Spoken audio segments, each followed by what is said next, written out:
isa sa atin. Alam niyo po, habang pinapakinggan ko yung testimony ni brother,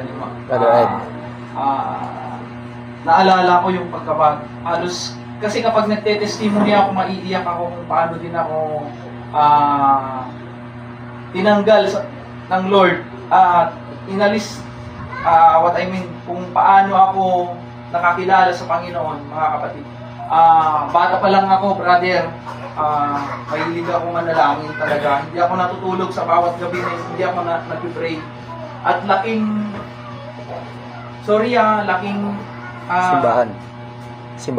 simbahan kami.